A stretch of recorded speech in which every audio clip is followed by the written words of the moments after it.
Only 14% of 8th graders are proficient in history now, and only 22% in civics, which may be why 4 in 10 Gen Zers say the authors of the Constitution are best described as villains. This is an interesting story that we're pivoting to now, because for most of our history, we revered and worshipped our ancestors. That might be simple respect for your parents, and I hope you're in a familial condition that affords you that respect, or maybe a beloved grandparent. But stretching right back to the origin of our kind, we have loved and revered our ancestors.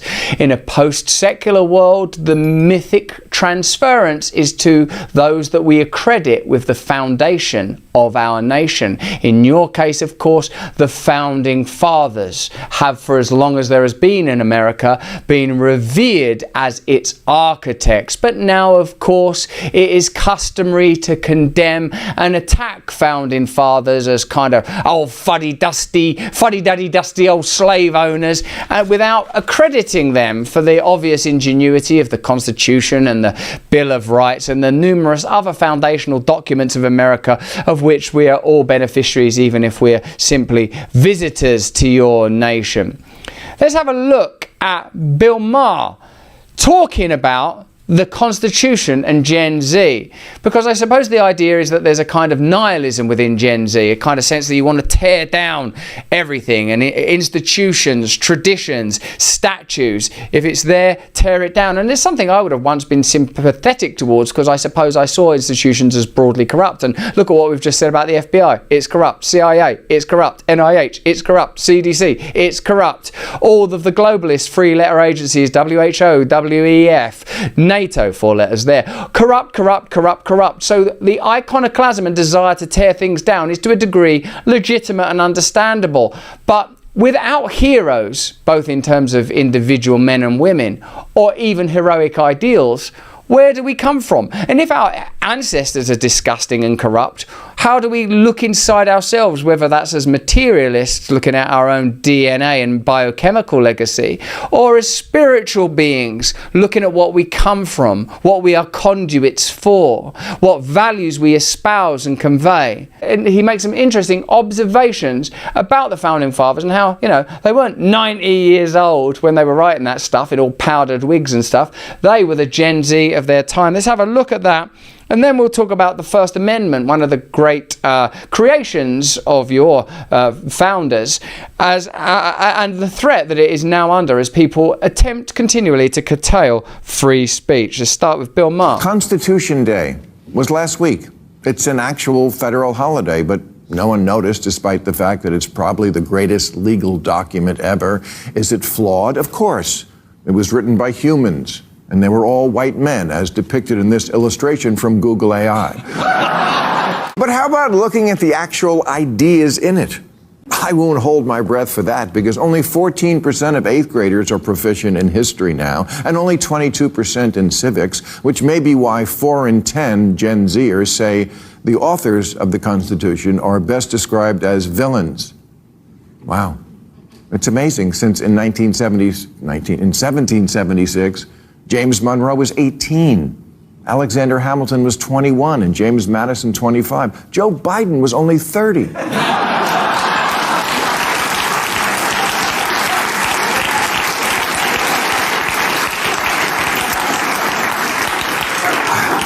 America's founders, they were the Gen Z of their day. And when they were your age, they started a country. What the fuck have you done?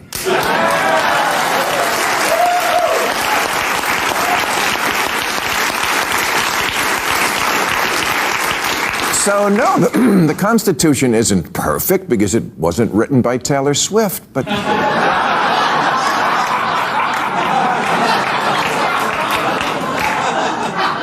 And yes, the founders made excruciating compromises, obviously slavery. But slavery was a deal breaker for the southern states. So there would have been 2 countries. And then to end slavery in North America, it would have involved invading a sovereign nation instead of having the moral high ground of keeping a union together. Would that have been better? History's complicated, and Gen Z reasoning is not. They think they're pure, but they're really just simplistic. They know two things. White people did some very bad things, and no, that's it. That's all they know. That's what they know. So when that's all you know, I suppose you don't revere your country, you don't revere the Constitution, you don't revere and recognise rights. It's interesting, isn't it, to try to marry together the idea of progressivism, inclusivity, the fact that embedded within tradition is the tendency towards stagnation and consolidation of power. But within the kind of untempered progressivism that's being used to disempower people, i.e., with free speech, is a deracinated rootlessness, an unawareness that these ideas are taking us into a place that we don't really understand without the good leadership to cope when we get there. One of the key principles that's being questioned, almost to illustrate this point, is free speech. It's really interesting that through iconoclasm you can kind of destroy heroes and heroic documents and leave this kind of nihilistic wasteland where nothing is of real value. Like, well, free speech is a dangerous thing. That, I reckon, was, for me, let me know in the comments and chat if you agree, that's the Bill Maher that I'm well into. A Bill Maher that's kind of reasoned and sensible rather than I'd rather vote for a dead Joe Biden than a living Donald Trump. Although, you know, pivot into a living Kamala Harris does seem to have benefited the Democratic Party to a degree. We can't continue to bring you this beautiful content without the support of our partners. The war against free speech is in full swing. We are the vanguard, bravely fighting back. Rumble's the home of this channel, Stay Free, and a leader in defending the fundamental human right of free speech. They've joined X to sue a cartel of advertisers and ad agencies who conspire to block ad revenue from going to the platforms. Recently, they've launched Rumble Premium. This, I think, is going to be a game changer for all of us. It's an ad-free viewing experience with great perks for viewers and creators. Rumble Premium will give you the ability to dive into your favorite content on your mobile or desktop or smart TV and savor every uninterrupted second of my content. Why don't you upgrade to Rumble Premium today? Support my free speech and the free speech of other content creators on this platform. Please go to Rumble now, rumble.com/premium. And if you use the code BRAND, you'll save $10 and Rumble will be aware that our stream is creating great converts. So that's rumble.com/premium and do use the code BRAND to save $10. Anyway, there's a link there at the bottom of the screen now. We're posting it in the chat. Join up. Let's have a look then at Joe Rogan discussing the First Amendment in the event of a Harris-Walz win and whether or not free speech would be at risk. The more we have platforms where that stuff is just free, where you can just say whatever you want, say whatever you think about anything, which really X and Rumble are the only places that I know of that you could really do that right now. Have you had any problem on audio at all? No. Good. No. Good. I haven't either. It's, audio is like they're leaving that alone for now. I think it's probably because it's not as easily shared, right? That's what's coming next. Yeah, probably. I mean, all they would have to do is just put images of you and images of me and then have our audio and upload that as a video. And then maybe they would start coming after audio. Yeah, yeah. I mean, I hope, I just hope this shit starts to turn around. I do too, but I don't think it turns around if Kamala Harris gets into office. I think they clamp down more. I think the same stuff that they were trying to do with Twitter, they'll try to do with something else and with other things. They've already openly discussed it. She's openly discussed that the same rules have to apply to Facebook, they have to apply to Twitter, and that Elon Musk could lose his privileges. And there's so many wild things that they're saying. Tim Walz said that the First Amendment doesn't apply to misinformation or hate speech. Okay, well, it certainly does. It does. Yeah. Sometimes people say things wrong, and the goal of the First Amendment is you say something wrong, and then this guy who's an expert says the right thing. Yeah. And then you correct them. Yeah, I mean, the misinformation, it's all opinion. Right. Well, so much of it turns out to be true. How about masks don't work? You would get screamed at for masks don't work. Well, guess what? They don't fucking work. They don't work. Fauci said masks don't work. Remember that interview before the pandemic, before they knew how big it was going to be? Yes. He was like, you don't have to wear a mask. Then it was wear two. Then it was wear doubles. Put two face diapers on. It's bananas how easily people fell in line. That scared me the most. I know. Free speech as a principle is vital because the authority of those that determine what can be said and what can't be said is absolute. They're in fact rallying for absolute authority to censor.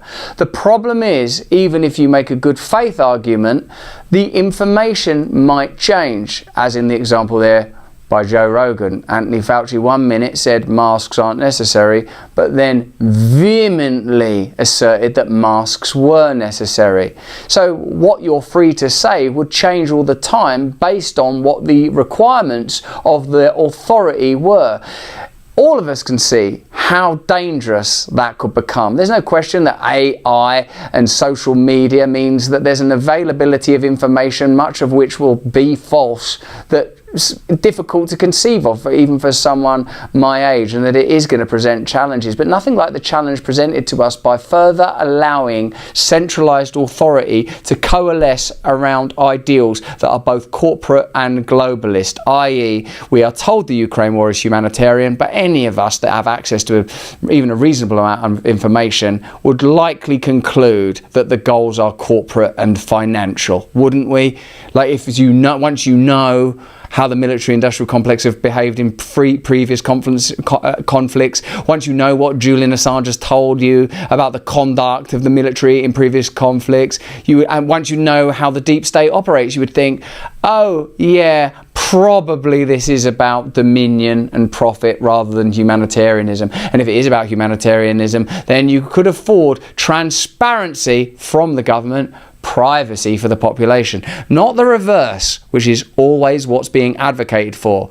Total transparency for us, total secrecy for them. What does that tell you? It tells you you can't trust them. But that's just what I think. Why don't you let me know what you think in the comments and the chat? Remember, if you're watching this on YouTube, turn on the notification bell. They will not let you access our content otherwise. If you're watching us on Rumble, remember, become a subscriber and consider becoming an Awaken Wonder so you get the advantage of participating with us in the many exciting and extraordinary events we're participating in, particularly in this election cycle. Our new The Oracle series, our first ever group interviews designed to bring the greatest and most authoritative voices in particular subjects together for the very first time. Robert Malone, Dr. Pierre Corey, and Steve Kirsch. What we've experienced is a globally deployed psychological bioterrorism playbook. It's well developed. And then I started to see just global propaganda directed at essentially distorting, dismissing, and suppressing the evidence of efficacy. And I saw it as a crime. And at that point, I knew that this was not just a coincidence. There were too many black swans over too short a period. I've never heard anything like this story in my life. They seem to get the human psyche so well when it comes to brainwashing us and propagandizing us to the direction that they want us to go in, that you would think that they would know that pulling all of these various tactics would actually just push support towards Trump, not away from him. Ryan Ruth, some of his posts even show that he appeared to have been working with, in his own words, the U.S. Embassy in Kiev. He's doing effectively military intelligence, human trafficking of terrorists. It's in this context that I think Ruth was kind of radicalized. He decided that while he wanted to assassinate Putin, the easier thing would be to assassinate Donald Trump. Hey, thanks for watching. If you want to see more uncensored content where free speech can flourish, join our live stream. Click the link right here to watch the next video if you want to, or become a member of a growing movement. Download the Rumble app and you'll be informed every time we make a new piece of content. Stay free.